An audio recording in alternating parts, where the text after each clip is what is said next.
Welcome to the JGME Spotlight on Authors. My name is Harm Peters. I am Director of the Schaeffner Center for Medical Education and Educational Research at the Charité in Berlin, Germany. I am one of the associated editors of the Journal of Graduate Medical Education. The goal of the Spotlight on Authors feature is to introduce our readers to recent publications through the views and words of the authors. Today, I am interviewing Dr. Alex Orsion, who is cardiologist and Associate Program Director of the Cardiology Fellowship Program at the University of Illinois in Chicago.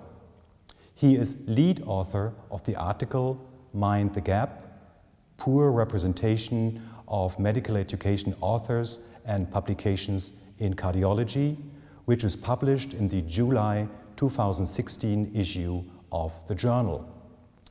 Many of us share the impression that medical education and educational research is not well represented in journal publications. However, we find it difficult to quantify the magnitude of this gap. Dr. Orsion and his colleagues did a very nice, clear and straightforward study on this topic in the field of cardiology. Dr. Orsion, what made you want to study this topic? Well, as an academic cardiologist and a fellowship program director, each of my days are filled with interactions with learners at all levels. Medical students, internal medicine residents, but primarily fellows. And as a result, I've become interested in the last several years in the science of teaching and learning, in addition to my cardiology expertise and practice. Myself and my partners put together an effort in 2013 to look back over journals published over calendar year 2012 to see whether these presumptions really bore out to be true.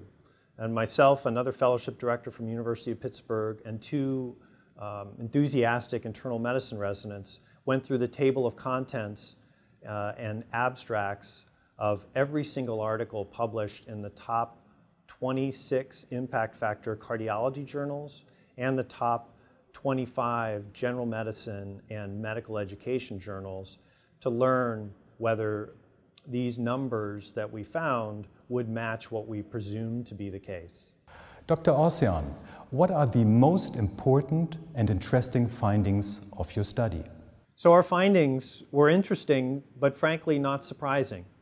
We reviewed over 6,000 articles in the top 26 impactful cardiology journals and found that only 4 were educationally themed. When we looked at general medical journals and medical education journals, we found only 7 articles that were cardiology specific, and none of them dealt with training cardiology fellows in general.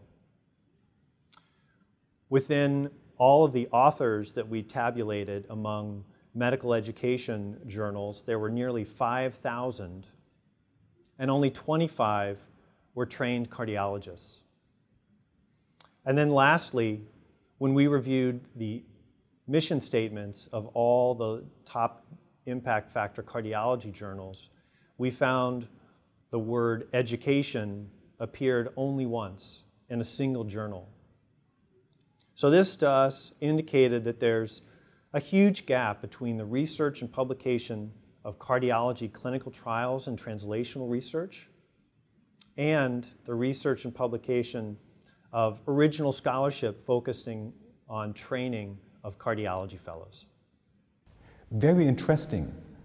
What do you think should be done to ease the magnitude of this gap? So the first thing that we think can be done is merely to start the conversation. And we hope that this publication serves to do just that. And in fact, we envision this as a needs assessment to raise awareness within the cardiology community about the need for scholarship and innovation when it comes to training our cardiology fellows.